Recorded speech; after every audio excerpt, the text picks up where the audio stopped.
That's Drake with the OSCO Program Office. Welcome to the OSCO training on informational update on the 2013 hiring season. I'm joined by my OSCO Program Office colleagues Laura Simon, Ann Tausch, and Joyce Shingler. Before we start our webinar today, I just wanted to cover a few administrative items. As I mentioned before, if you can please go ahead and mute your phone as we go through the presentations. We greatly appreciate that. If you don't have a mute button on your phone, just use the *6 to mute and unmute. If you have to step away from your desk, if you could please not put your phone on hold, we would appreciate that also. On the right-hand side of your screen, below the participants panel, there should be a series of buttons, and there's one that's a green check mark. If you could go ahead and click on that button, if you can see the OSCO training welcome page. Okay, great, fantastic. We just want to make sure that our presentation shows up on Webex. Okay, great. Below the participant panel is a chat screen. You can use the chat to send us questions or comments that you may have as we move through the presentation. And to use the chat, if you go down a little bit further, the send to, just go ahead and pick from a list if you want to send the questions or comments just to us as host or to other participants, and then use the text box below that to enter your questions and comments, and then click on send, and that will get your questions, comments to us or to the group. Okay? Excuse me, can you hear me? Yes. Hi, sorry, this is Molly Stafford from McGeorge. I'm not able to access the online part of the program. Do you have any tips for me? The only thing that when you get your confirmation email, when you click on the link, yeah, does the Webex screen comes up? Does it come up? It's just thinking. It won't actually come up. That could be a network issue. It could be because if it's your first time, it could be trying to run some Java scripting in the back end. Yeah. So if you could find someone in your office that has, some IT or your help desk to get you started, because I'm not sure what's blocking that from your network. Okay, thank you. All right, thanks.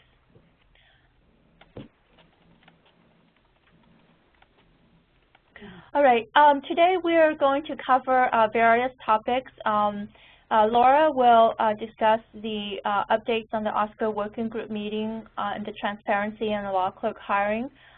She will also cover the 2013 federal law clerk hiring plan dates, and then we'll step you through the dates and the tasks for the system purging and archiving, and then also give you the schedule for the version 7 implementation.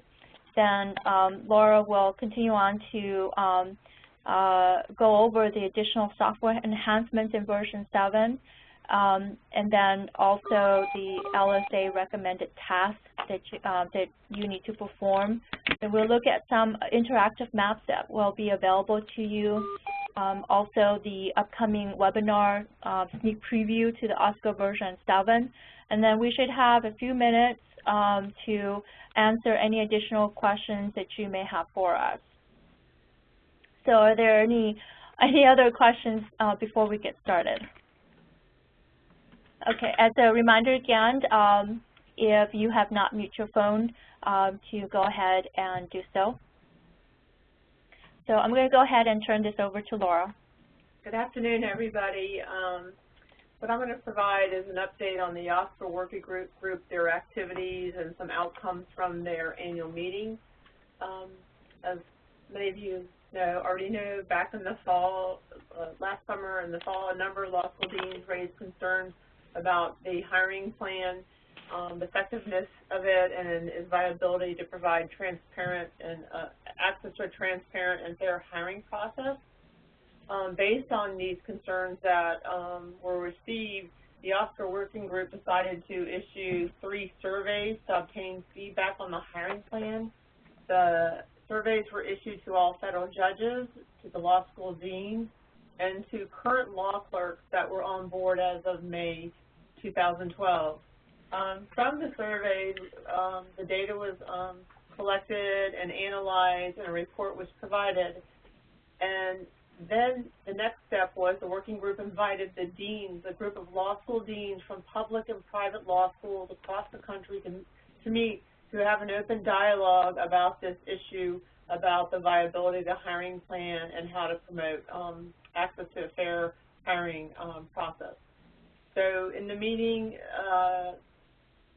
went over the feedback, as well as the deans came up with some recommendations to the Oscar Working Group. Later in that day, the Oscar Working Group held its annual meeting and reviewed the dean's recommendations. Out of the dean's meeting, the working group recommended the AO to delay the release of Oscar version 7. As you may remember, Oscar version 7 was going to be deployed in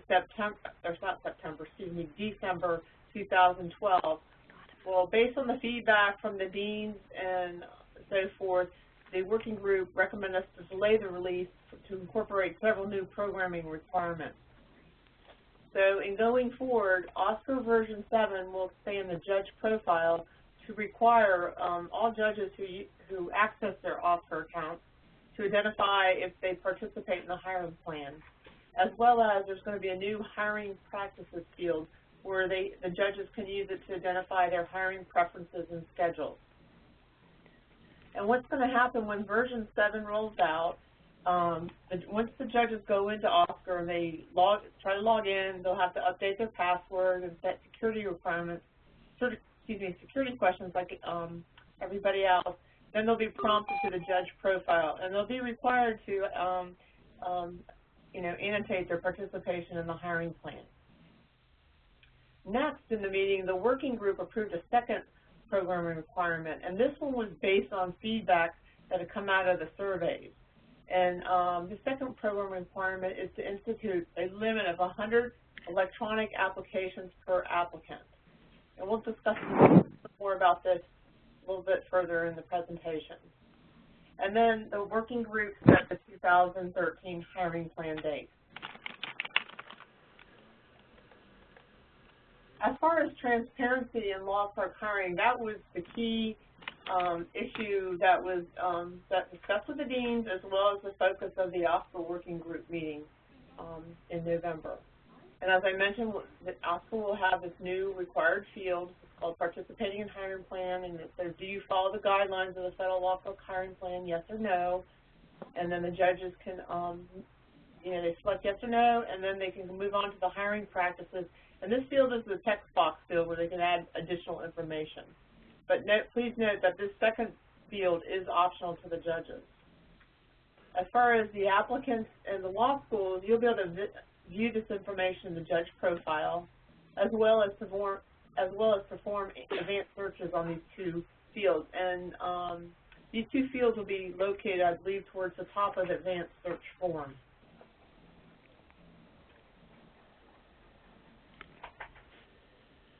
Okay, now what I'm going to do is I'm going to cover the 2013 Federal Law Clerk Hiring Plan dates. And I want to let everyone know on the conference call, we do recognize that and we were aware of the D.C. Circuit deciding to not follow the hiring plan this season. There has been no changes made to these hiring plan dates.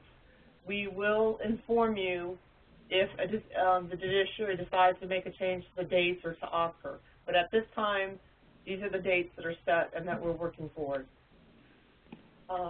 When the Oscar Working Group set the 2013 dates, they looked at a variety of factors. The working group wanted to provide judges with a longer reading period. Again, this came out of feedback from the surveys. They wanted to accommodate the judicial calendars, such as the judicial conference, the Jewish holidays, and also the district judges who have CJA reporting requirements in the month of September, as well as to receive second-year law school grades and faculty recommendation letters. So in moving forward, the first date actually moved 2 weeks earlier this year. Monday, August 19th at noon is when that is the first date and time when applications can be received from third-year law school applicants. The second date is on the Tuesday after Labor Day, September 3rd at noon.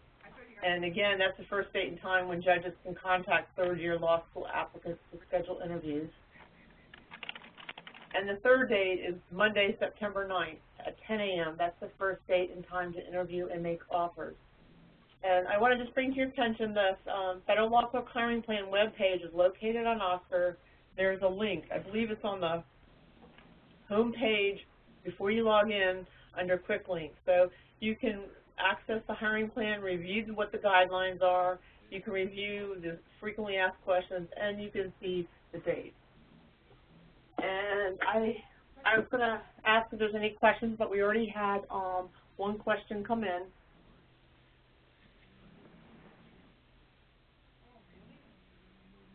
Okay, there was a comment that came in to ask me to clarify what I said about the D.C. Circuit. The Administrative Office and Working Group acknowledge and are aware of the D.C. Circuit breaking from the hiring plan this year. They're looking at it, but no decision has been made. And right now, what we have is these are the 2013 hiring plan dates. And there hasn't been any decisions to make any changes as of now. And if any decisions are made, we will communicate with you.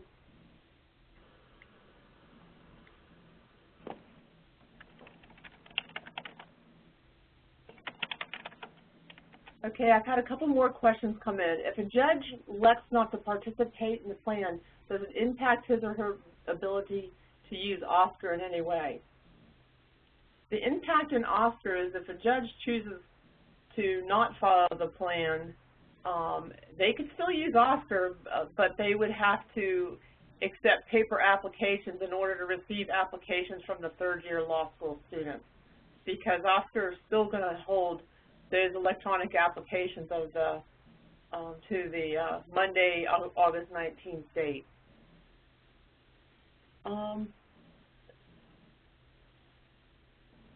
I had another one saying the last time I checked the language of the guidelines on the OSCR site, they did not seem to have been updated to reflect the hiring plan date. Language still referred to applications being received before the Tuesday after Labor Day. I believe this has been fixed, but we will look at it again. I checked it this morning and it looked pretty good. Yeah, we'll look at it again, but if not, we will update it. Yeah, that one edit had been made. Any other questions before we move on? And again, if there is any changes, if any decisions are made to change either the dates or how OSCR is used, we will definitely let you all know as soon as possible.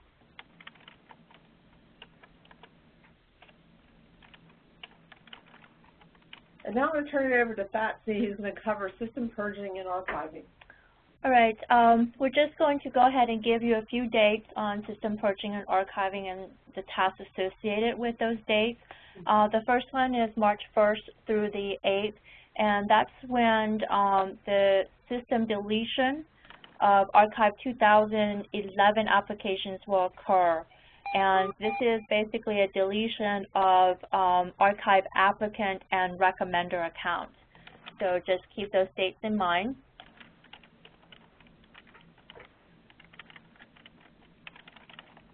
All right, we have a comment that came in about not being able to hear us through the conference number.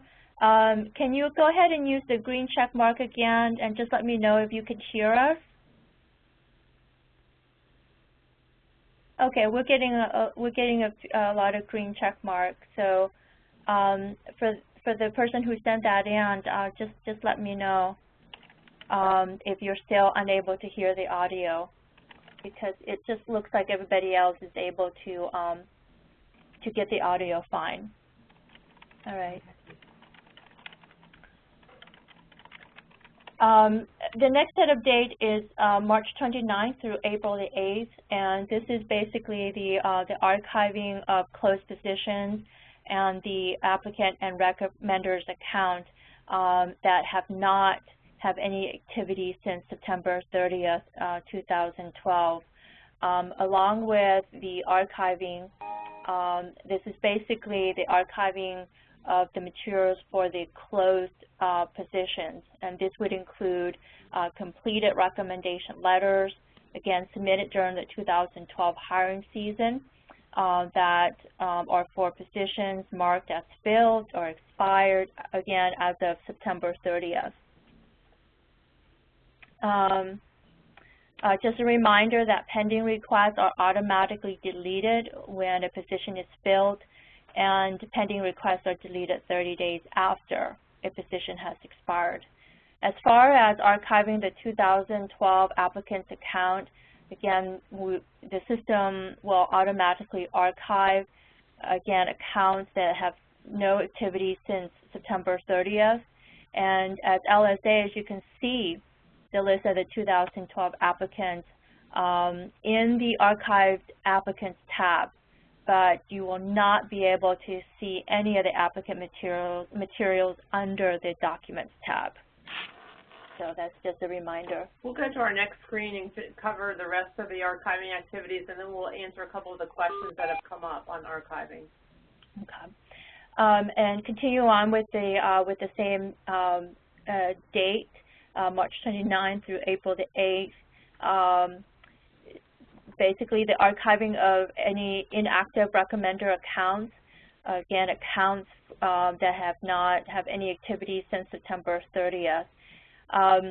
Once the recommender accounts have been archived, they will no longer have access to their OSCR accounts or any of their completed recommendation letters.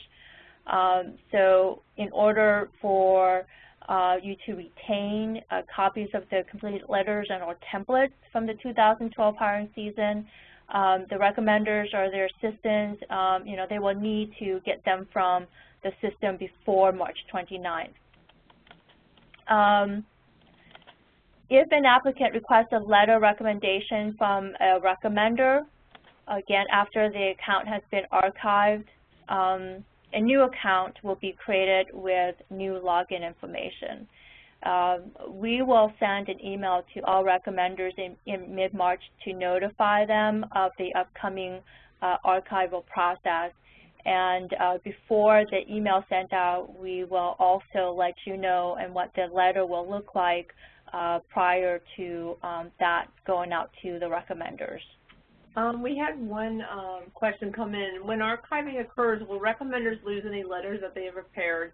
In what other ways are recommenders impacted? Like Patsy just mentioned, the letters will be archived, and when the communication goes out to the recommenders, that communication will have instructions on first of all letting them know that those letters are going to be deleted, and that communication email will have instructions on how to download their letters to their computers for their records.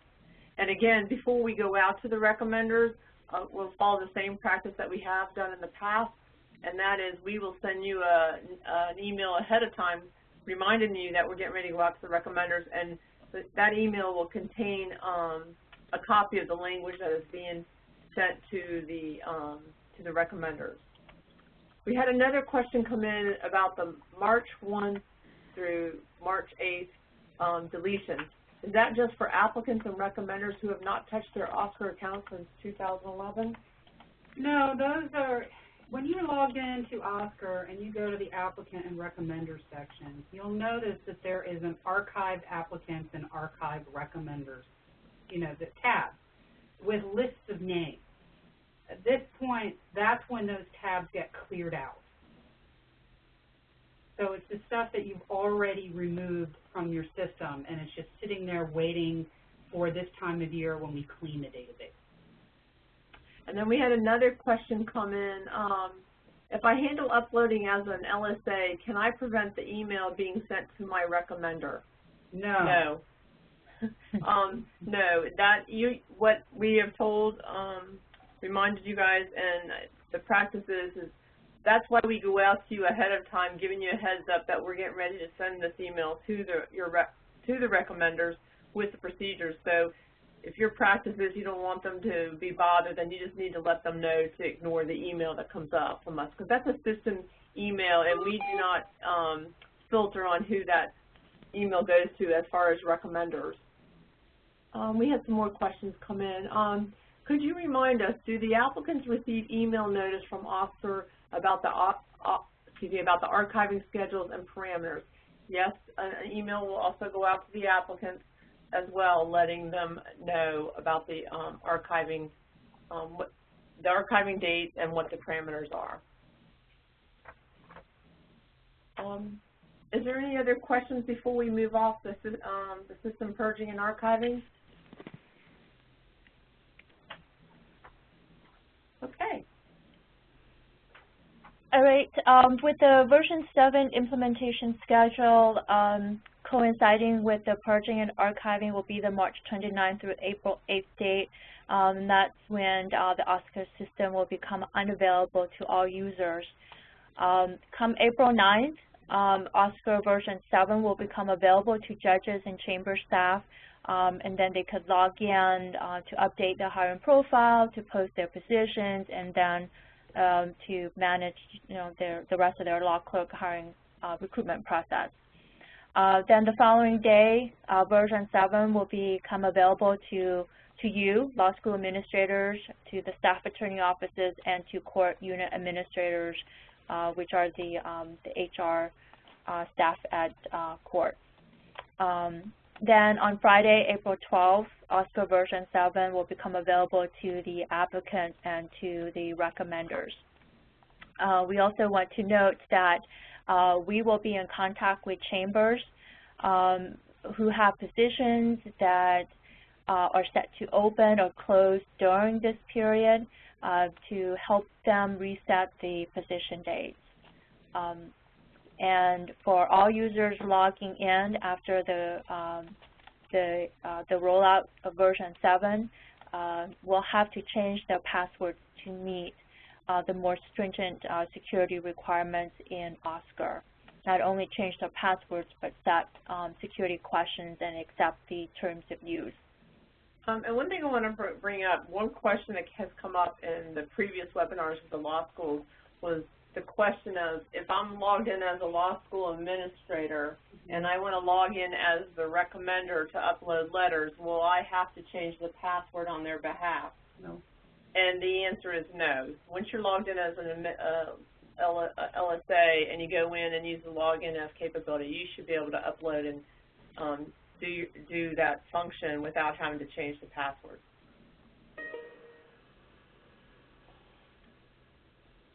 Okay, I'm going to cover these couple key software enhancements that have come out from the OSCR working group. The first one is the law school profile. There is a law school profile that's in OSCR now. It was being expanded to add a section for the law school dean, so we could capture the law school dean's names and contact information. But we're also adding an optional field to identify the hiring plan participation from the law school. And it'll be similar to the judges, where it asks the law school to identify your hiring plan participation with a yes or no selection. And then there'll be a subsequent field with a text box where the law school could add any additional information. The second one is OSCR version 7 is going to institute a limit of 100 clerkship applications per applicant. We'll talk a little bit more about that in the presentation. The third one is applicants will be able to update their grade sheets on finalized applications. And then this last one, this came out of feedback from the surveys, and the OSCR working group approved it. And recommenders will now be able to upload a recommendation letter and designate that letter to automatically append to future pending requests for that applicant. Yeah. And this will work for both letters that are uploaded in the online editor as well as PDF letters that are uploaded. And what I want to mention is we have a 4 or 5 page document located on OSCAR that provides more detailed description of each of these software changes. And to access that, I encourage you to log into OSCAR and go to the LSA resources page. And up on the top towards the top left-hand side, there's the recent items section, and that's where you can find the document. And that'll provide more description and an explanation of the parameters of these new software enhancements. We have a couple questions that have come in. Since the timeline has been moved up, will judges be alerted to post earlier than in previous seasons? I'm assuming so, but worried about the handling applications for those late summer postings that tend to come in. Our practice here is that we communicate several times with the judges on, OSCAR, and it's time to update your profile, it's time to update and post a position. We communicate with them through several means, and after that, it's up to the judges to post. But with it being earlier, we will work a little harder and remind them that with the earlier date that they really need to post their positions earlier. Another question has come in. As an admin for OSCAR, are we still going to be able to give new passwords if the old ones have been forgotten? Yeah. Yes, we will be. Another question's come in.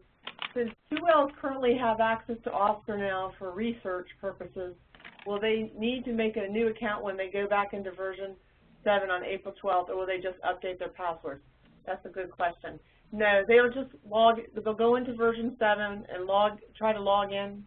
They'll log in with their current password, and then they'll be forced to change their password, select their security questions and answers, and actually accept the terms of use, and then they can proceed. Another question, is the OSCAR application limits of 100 an annual limit? It's a rolling basis. So and we'll get to that a little bit further on the next couple slides. We have another question. When you ask if the law school participants in the hiring plan, do you mean the Career Services Office? What about professors or students who may be acting on their own? The profile is there, and it's for the law school to identify whether they follow in the they're following the plan. And again, there's a yes or no radio buttons, and then you have a text box where if you want to annotate such that the professors or students may be acting on their own. That's what the idea is for that text box.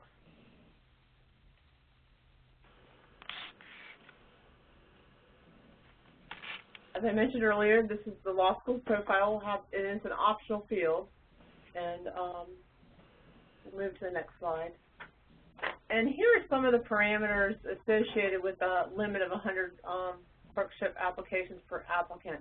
Again, it's rolling. So what you need to consider is your applicants, your 2Ls that are in there now, if they started building any applications before version 7 has been deployed, those applications, if they're finalized, they will be already counted towards the 100. Draft applications are not counted in that 100, that count of 100. Also, applicants can recover an application slot by withdrawing an application.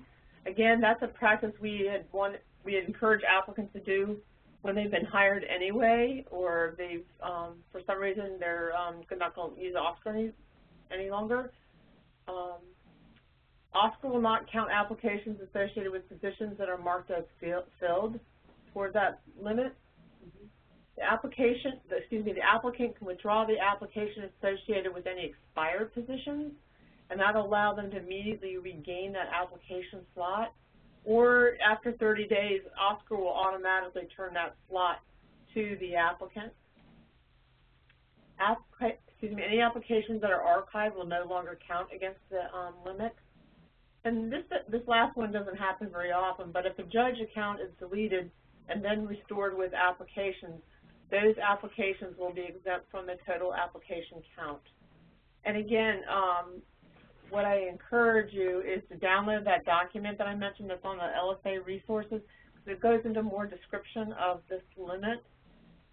As I mentioned, draft applications do not apply to the limit, and again, it's on a rolling basis.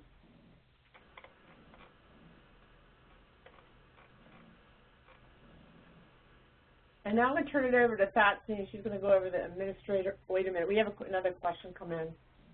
What about judges that have two different postings, a clerkship that starts in August and one that starts in September? That's two separate applications, so that will be counted against the 100 application limit.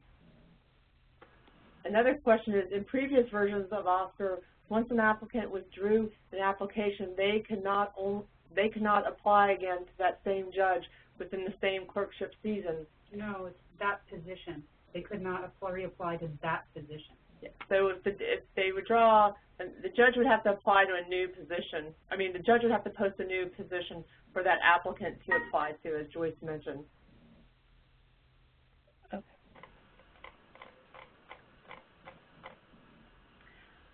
All right. We're just going to go through a few tasks for you. And this, again, coincides with the purging and archiving schedule and also the version 7 release date. The first task is make sure that if you need to run reports, you would want to run it before February 28th, before the deletion and the archiving activities start. And then you want to go ahead, this is done throughout the year, but we mainly remind you annually to review and update your LSA accounts and just go ahead and delete those accounts that are no longer active. Go ahead and review and update your faculty recommender accounts also. And if you need to retain the faculty recommender accounts from being archived, what you want to do is go to the recommenders page, search on the faculty recommenders, and then use the batch options and select the feature retained recommenders. And then you also will want to review your system's email and delete out any old emails that you no longer need. And then when version 7 becomes available to you, Laura talked about this, about logging into OSCR and then changing your password and setting your security questions, but there's also a terms of use that you would have to agree to. And then once you logged in, go and review and update your law school profile, because as Laura mentioned, there's a couple of new fields in there. And the one thing I do want to mention is once you log in and change your password and do the security part, OSCR will take you to the law school profile so that you have to update it. We had a question about, do I need to worry about retaining counts if I did this in December? No. No, you do not, because that's after the September 30th, 2012 cutoff date. Anyway, as you were saying. We also have a couple of interactive maps available to you and also to the applicants. For the applicants, they just go to their home page, and there should be a map, and you can click on the map or click on the link Law Clerk Hiring Statistics, and it will take them to two maps. The first is the online hiring by circuit court. This map is in the process of being updated because currently the data contains the circuit information and also the district information, and so we kind of wanted just to show the circuit hiring. The second map is the hiring by district court, and with this data, it contains not only district but a couple of other judge types, bankruptcy and magistrate judges too. We got another message. Someone mentioned that our audio is breaking up. Is anybody else experiencing difficulties in hearing our audio? And can you use the green check mark if you are?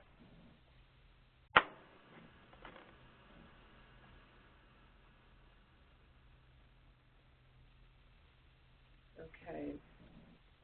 We have one. You may want to dial back into the call Yeah, I think one other person, when they had the call issue, the audio issue, they had to dial out and dial back in. So that's something that you may have to do. Okay, thanks for letting us know.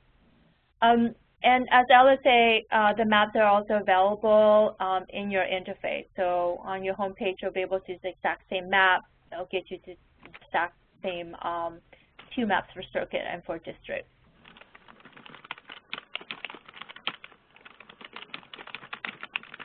Okay, I'm going to cover, just give you some information on our next webinar. It's going to be a sneak preview to OSCR version 7.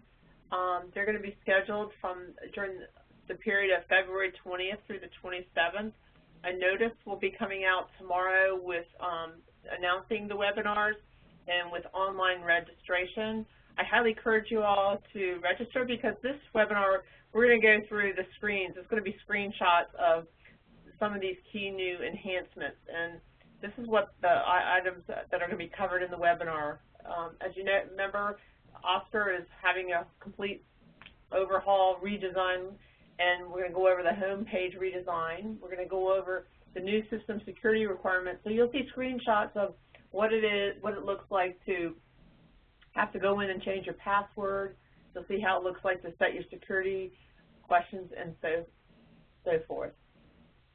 The webinar will go over the enhancements in the law school profile and the judge profile, as well as the enhancements in the posting of clerkship positions. As you remember, there's several new fields coming out that are available to judges when they're posting their positions, and they include specialized work experience, bar membership experience, or bar membership, I think post-law school. So there's a couple new features that are coming out related to the clerkship position posting. In addition, we'll cover the other enhancements such as the limit of 100 finalized clerkship applications. And what I wanted to remind you is that, and it's in the document as well, the applicants will have like a dashboard where they can see what the status is and the number of their applications. The webinar will also cover updating grade sheets on finalized applications. The advertisement of clerkship positions for law schools. Judges will have this ability now, or chambers will have this ability to push out emails through OSCR if they want to inform some of the law schools of a position posting. And then this term, wear the hat. The wear the hat feature is replacing the login as, and it's an icon. It gives you access to perform all the same activities and functions that you did as login as, but it's now the new term is wear the hat, and it has a little icon to go with it. So we'll cover that. In addition, we'll go over the redesign resource pages. You know, that's the area where we provide tools for you, as well as tip sheets and videos. And that's all we have today in this webinar. Does anybody have any questions right now?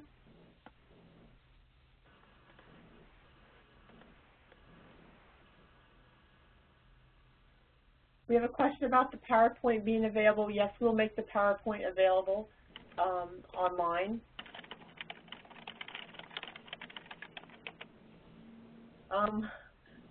We had another comment come in saying more questions on the 100 limit. Has someone warned the judges that this might cause paper applications? The judges are they're being informed of the limitations with the number of applications. Any other questions? Well, again, thank you. And if you have any additional questions, please feel free to send them to the OSCR program office, either call or send us an email, and we'll follow up. And if there is any changes, we will let you know as soon as we're aware of them. Right, and then to help us improve our webinars, we will be sending out to those participating today a feedback form through SurveyMonkey, so we will greatly appreciate it if you could fill that out for us. Again, thank you so much for attending today's webinar.